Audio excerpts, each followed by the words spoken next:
तो RBI governor साफ तौर पे ये कहते हुए कि वो हर तरफ के कदम उठाने के लिए तैयार है। पिछले फाइनेंशियल क्राइसिस के मुकाबले में हमारी स्थिति ज्यादा बेहतर है। आज उन्होंने क्या किया, सबसे पहले उस पर नजर डालिए। देखिए 90 बेसिस पॉइंट का रेट कट हुआ है, मेरे हिसाब से 75 नहीं। क्यों? क्योंकि रिवर्स रेपो रेट इस समय ऑपरेटिव है। रिवर्स रेपो वो रेट है जिसपे आरबीआई पैसे लेता है बैंक से, और इस समय बैंक्स के पास सरप्लस लिक्विडिटी है। वो हर रोज 2-3 लाख करोड़ आरबीआई को दे रहे हैं। तो उनके लिए दरअसल 90 बेसिस पॉइंट का रेट कट हुआ है। आपके लिए 4:2 के वोट से हुआ, यानी 4 सदस्यों ने 75 बेसिस पॉइंट की बात की, बाकी के 2 ने 50 कहा या 100 कहा, हमें नहीं पता, वो देखना होगा। हो सकता है कि वो और ज्यादा बड़े रेट कट की बात कर रहे हो। जिस तरह से आरबीआई ने लगातार लिक्विडिटी डाली है सिस्टम में, उसके आंकड़े जो शक्तिकांता दास साहब ने दिए, जीडीपी के 3.25% के बराबर लिक्विडिटी वो डाल चुके हैं या डालने की तैयारी में है। आज एक नए इंस्ट्रूमेंट की घोषणा हुई है, टारगेटेड एलटीआरओ, जो कि वेरिएबल रेट पर पैसे देगा बैंक्स को। और इसका इस्तेमाल देखिए, अगर आपने ध्यान से नहीं सुना तो मैं फिर से बता दूं, इसका इस्तेमाल म्यूचुअल फंड्स और एनबीएफसीज को लिक्विडिटी बढ़ाने के लिए बैंक्स कर पाएंगे, कॉर्पोरेट बॉन्ड के लिए इससे लेंडिंग कर पाएंगे। तो जो हम लगातार शिकायत सुन रहे थे फंड्स की ओर से, काफी सारे दर्शक हमें पूछ रहे थे कि लिक्विड फंड्स में यील्ड नेगेटिव होती जा रही है, उनके रिटर्न नेगेटिव होते जा रहे हैं, तो वहां पर जो प्रेशर है उसको दूर करने के लिए कोशिश की है। सबसे अहम घोषणा अगर आज की आप देखें बाजार के लिहाज से, तो वही है कि टर्म लोन और वर्किंग कैपिटल लोन दोनों पे जो रिकवरी इस समय अटकी हुई है, बैंक्स को फिलहाल 3 महीने के लिए इसको टालने का समय दिया गया है। यानी जो लोन नहीं आ रहा, जिनकी ईएमआई नहीं आ रही, जिन लोगों के इंस्टॉलमेंट नहीं आ रहे, वो एनपीए नहीं होंगे, उनके पास भी समय है कि वो 3 महीने के बाद चुकाएं। इवन वर्किंग कैपिटल पे जो इंटरेस्ट है वो 3 महीने के बाद आगे चुकाने का मौका मिलता है। तो ये बहुत ही अहम बात, चूंकि हम क्वार्टर एंड में पहुंच चुके हैं और इस समय ये काफी अहम है कि इस क्वार्टर के पूरा होने के पहले, इस महीने के आखिरी दिन के पहले ये सारी घोषणाएं हो जाएं। इसलिए आरबीआई ने आज एडवांस में अपनी मॉनेटरी पॉलिसी कमेटी की बैठक को प्रीपोन करते हुए ये सारी घोषणाएं की हैं। तो बिल्कुल वक्त पे ये घोषणाएं की गई हैं। और ध्यान रखिए, बॉन्ड मार्केट में जो गिरावट आ रही है यील्ड में, और जो बॉन्ड के प्राइसेस में तेजी देखी जा रही है, उसका फायदा बैंक्स को ट्रेजरी गेन्स के तौर पर भी मिलेगा। इसलिए आप यहां पर ये सारी मूवमेंट देख रहे हैं। एक खास बात जो पूरी चर्चा को सुनते हुए समझ में आ रही है वो ये कि ये आखिरी मेजर से ऐसा नहीं मानना चाहिए। आरबीआई ने ये सारे कदम उठा लिए हैं, लेकिन आरबीआई पूरी तरह से तैयार है जरूरत पड़ने पर और भी कदम उठाने के लिए, और उनकी घोषणा की जाएगी। एक खास बात देखिए, ना तो महंगाई के किसी टारगेट या अनुमान की बात की गई और ना जीडीपी की। शक्तिकांता दास साहब ने साफ कहा कि इस समय अनिश्चितताएं काफी ज्यादा है। हमारे साथ फेडरल बैंक के एग्जीक्यूटिव डायरेक्टर आशुतोष खजूरिया साहब जुड़ चुके हैं। खजूरिया साहब, स्वागत है आपका। बताइए क्या देख रहे हैं आप, क्या इंपैक्ट इसका आएगा बैंकिंग सेक्टर पे और बॉन्ड मार्केट पे?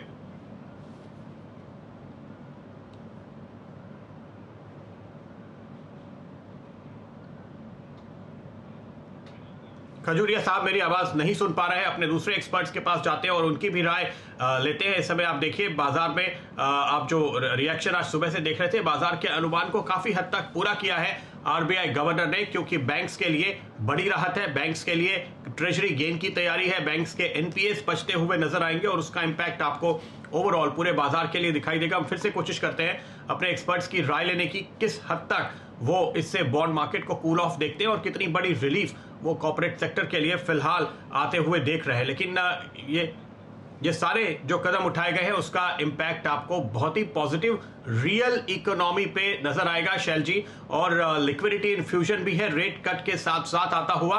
2009 के जो हमारे रेपो रेट के लोस थे 4.75, आप उससे भी 35 बेसिस पॉइंट नीचे चले गए। तो बहुत ही शानदार बोल्ड मूव एमपीसी का। तो प्रदीप जी, आपने बहुत अच्छी तरीके से समझाया है कि किस हिसाब से आरबीआई गवर्नर ने स्टेप्स लिए हैं इस कोविड 2019 को वापस भेजने के लिए इकोनॉमी से। मैं 2-3 बातें कहना चाहता हूं, बहुत अहम है। उन्होंने कहा है इंडियन बैंकिंग सिस्टम बिल्कुल सेफ एंड साउंड है। जितने भी हमारे दर्शक और इन्वेस्टर्स सुन रहे हैं, उनकी फिक्स डिपॉजिट्स बिल्कुल सेफ़ हैं किसी भी बैंक के साथ। और जो भी उन्होंने आपने वॉलेटिलिटी देखी है सिस्टम में, वो स्टॉक मार्केट का रिएक्शन है। स्टॉक प्राइस पर बैंक के ना जाएं और सिर्फ पैनिक ना करें बाज़ार में।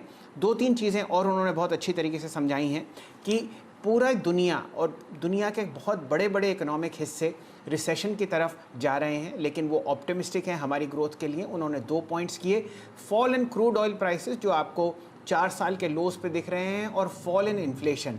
साथ ही साथ फिस्कल और स्टिमुलेटरी मॉनेटरी मेजर्स जो सरकार लेगी, उसकी वजह से आप हमारी ग्रोथ में जो गिरावट है उसमें कमी देखेंगे, और अगर प्रभु ने साथ दिया तो आप इसको और बढ़ता हुआ देखेंगे। एक बात उन्होंने और करी कि सरकार की जो जो बातें हैं इस इन्फेक्शन को और इस वायरस को प्रिवेंट करने के लिए, उसको बिल्कुल ठीक ठाक तरीके से माने, और टोटल इंजेक्शन ऑफ लिक्विडिटी इन 3 या 4 मेजर्स से 3,74,000 करोड़ रुपया है। तो मेरे हिसाब से बहुत शानदार रिस्पांस आरबीआई ने दिया है, बहुत शानदार रिस्पांस आपको प्राइम मिनिस्टर्स ऑफिस की तरफ से मिला है और फाइनेंस मिनिस्ट्री। ये जो 3 अहम रेगुलेटरी संस्थान हैं हमारे देश के, ये बिल्कुल बहुत शानदार तरीके से काम कर रहे हैं ताकि हमारी इकोनॉमी डिरेल ना हो और हम सब लोग बिल्कुल ठीक ठाक तरीके से काम करें। प्रदीप जी।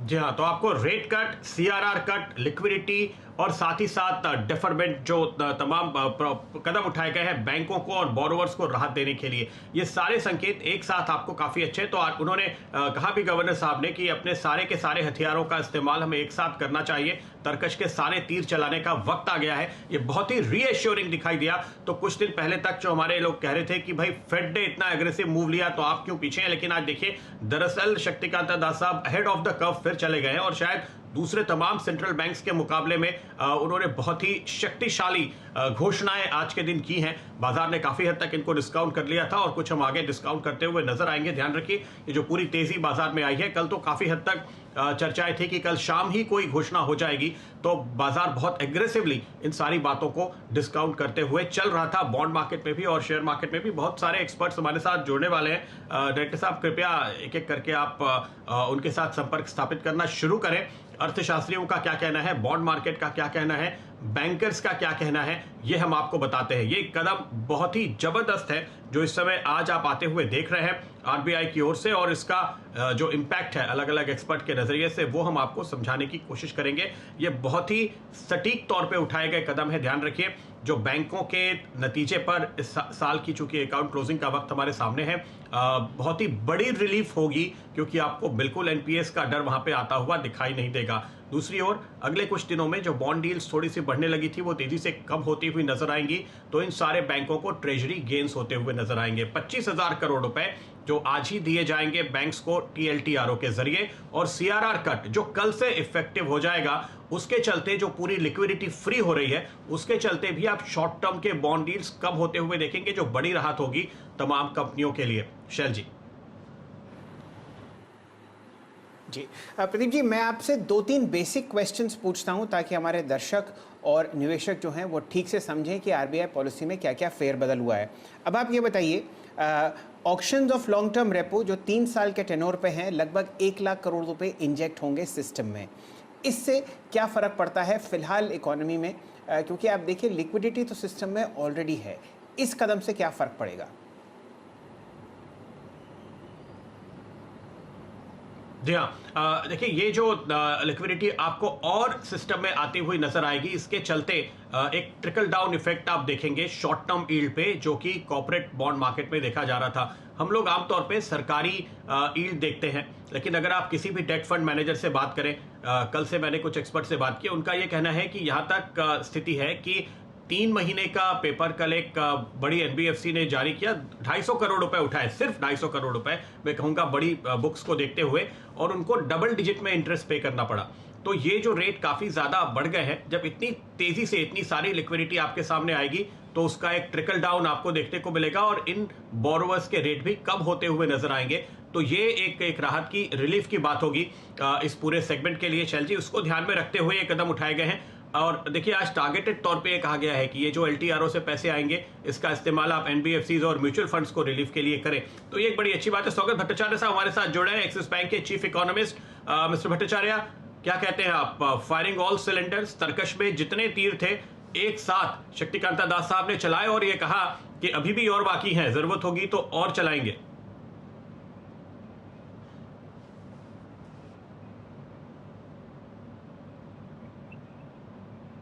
मिस्टर भट्टाचार्य, आप मेरी आवाज सुन पा रहे हैं?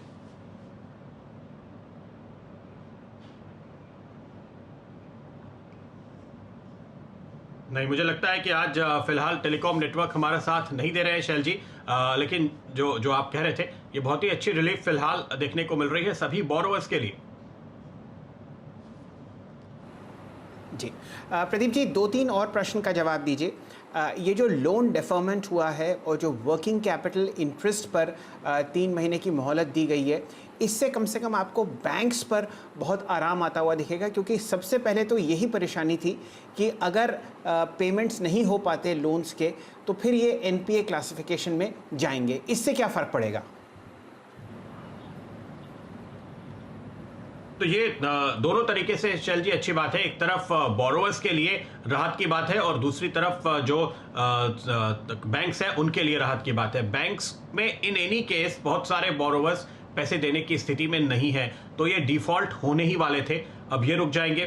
तो बैंक्स के लिए एनपीए नहीं होंगे, उनको प्रोविजनिंग नहीं करनी पड़ेगी, उनका मुनाफा और उनकी बुक वैल्यू प्रोटेक्ट हो जाएगी।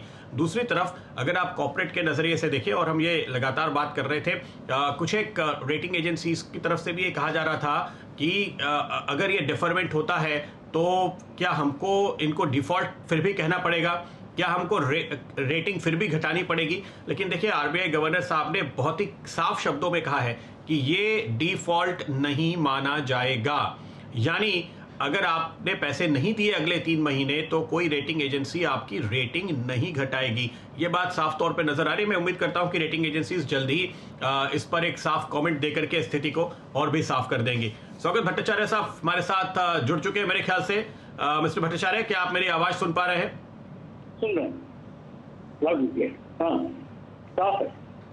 जी भट्टाचार्य साहब, बताइए क्या इम्पैक्ट आप देख रहे हैं इन तमाम घोषणाओं का? नहीं, ये तो बहुत ही अच्छे मेजर्स अनाउंस किए हैं। हम लोग जो एक्सपेक्ट कर रहे थे उनसे ज्यादा है।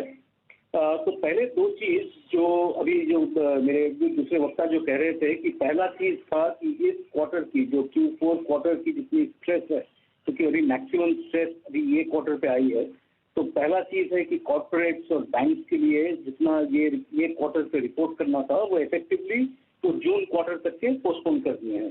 तो एक ये जो पहला जो बैलेंस शीट पीएनएल की जितने अकाउंट्स हैं तो उसका अकाउंटिंग नॉर्म्स जो है उसको जून क्वार्टर तक के पोस्टपोन किया है। दूसरा चीज है जो रिपो रेट कट है, वो मार्केट कॉन्फिडेंस के लिए, बाकी कुछ भी नहीं हो तो मार्केट कॉन्फिडेंस के लिए और थोड़ा बहुत ट्रांसमिशन तो होगा ही, क्योंकि मार्केट लिंक बेंचमार्क आजकल बहुत सारे लोन्स हो गए हैं, तो वो बेंचमार्क लोन्स नीचे आएंगे। तो वो एक और बहुत तगड़ा हम लोग एक्सपेक्ट कर रहे थे कि 65 बेसिस पॉइंट तो 75 बेसिस पॉइंट आए हैं।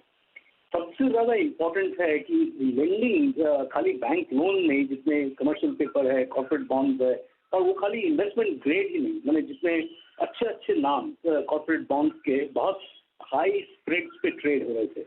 तो ये जितने मेजर्स लाए हैं कि जितने ये पेपर्स के TLTRO जो targeted lending rate of long term repo operation है, जो इन्वेस्टमेंट ग्रेड सिक्योरिटीज, कुछ भी डिवेंचर्स हो या कॉर्पोरेट पेपर हो या कुछ भी कमर्शियल बॉन्ड्स हो, ये मेरा अंदाजा है कि यहाँ पे थोड़ी बहुत एक्टिविटी दिखना शुरू होगा। तो बैंक क्रेडिट हमारे बेंचमार्क लेंडिंग रेट से थोड़े बहुत वहाँ पे सस्ते होंगे। यहाँ से बैंक जितने अभी जो डिपॉजिट्स आए हैं, जो लिक्विडिटी आए हैं, वो अभी इस वजह से इस पर्टिकुलर मेजर से, TLTRO मेजर से जितने बैंक के हैं और वो HTM में डाल सकते हैं, तो फ्यूचर प्रॉफिट ये लेवल्स पे जितने रेट्स पे अभी जो ट्रेड हो रहा है जो पेपर, वो बैंक के मुनाफे में आगे जाके मुनाफे में काफी सारा ऐड करेगा। तो आई थिंक ये बहुत सारा एक वेल राउंडेड 360 डिग्री व्यू लेके आरबीआई की है, बैंक्स के लिए, NBFCs और दूसरे फाइनेंशियल इंटरमीडिएट्स के लिए और कॉर्पोरेट स्ट्रेस है इसके लिए। गवर्नर और MPC का और ये मानना होगा, my compliments to all of them.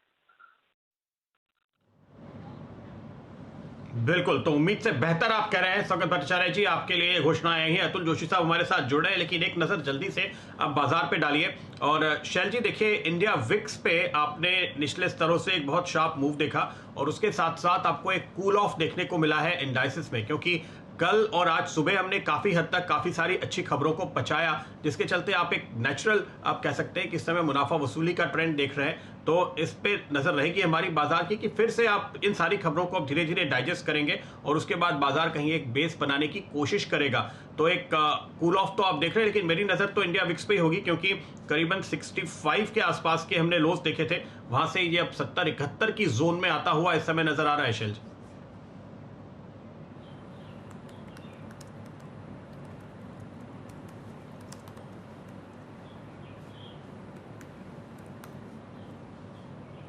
शैल जी, आपको शायद मेरी आवाज़ नहीं आ रही है।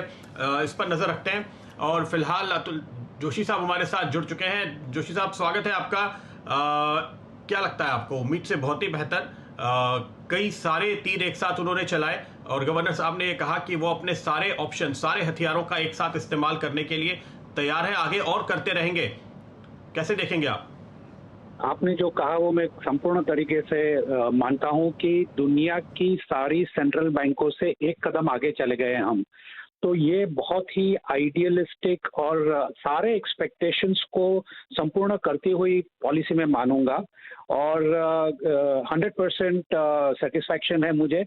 जो एक चीज मैं बताना चाहूंगा जो बहुत ही इम्पोर्टेंट है खास करके एमएसएमईज के लिए, वो है वर्किंग कैपिटल का जो मार्जिन रिडक्शन गवर्नर साहब ने जो अनाउंस किया है वो बहुत ही इम्पोर्टेंट है। पिछले 2 सालों में सारी नेशनलाइज्ड बैंक्स और प्राइवेट सेक्टर बैंकों ने वर्किंग कैपिटल के मार्जिन्स ऑन स्टॉक्स और डेटर्स बढ़ा दिए थे, जिसकी वजह से ड्रॉएबल लिमिट्स, उनकी जो लिमिट्स थी वो काफी कम हो चुकी थी। अगर आरबीआई खुद ये रिकैलकुलेशन के लिए इंसिस्ट करते हैं और अगर बैंक्स ये ड्राइंग पावर्स फिर से कैलकुलेट करते हैं तो इसका एक सबसे बड़ा फायदा एमएसएमई सेक्टर को मिलेगा कि उनकी जो एग्जिस्टिंग लिमिट्स हैं वो अपने आप बढ़ जाएंगी और जिसकी आज की तारीख में बहुत ही ज़रूर है। इसके लिए उनको फिर से असेसमेंट करना, फिर से सैंक्शन करना कुछ जरूरी नहीं होगा, वो इमीडिएटली अवेलेबल हो जाएंगी। तो मेरे ख्याल से ये एक साइलेंट तीर उन्होंने जो छोड़ा है उसकी बहुत ही ज़्यादा पॉजिटिव इम्पैक्ट हम एमएसएमई सेक्टर में भी देखी जाएगी।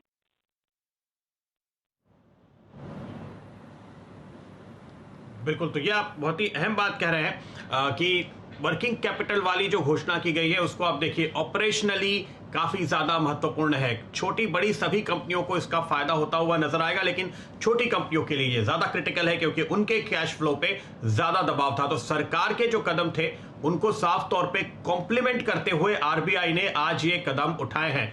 शैल जी, क्या देख रहे हैं आप? जी प्रदीप जी, मुझे सिर्फ एक बात बहुत इंटरेस्टिंग लगती है, अगर आप इस पे बाज़ार का नज़रिया डालें तो ये जवाब भट्टाचार्य साहब बहुत शानदार तरीके से देंगे। एक तो एनपीए रिकग्निशन में ढील दी गई है और बोरोवर क्लासिफिकेशन में आपको कोई डाउनग्रेड नहीं दिखेगा।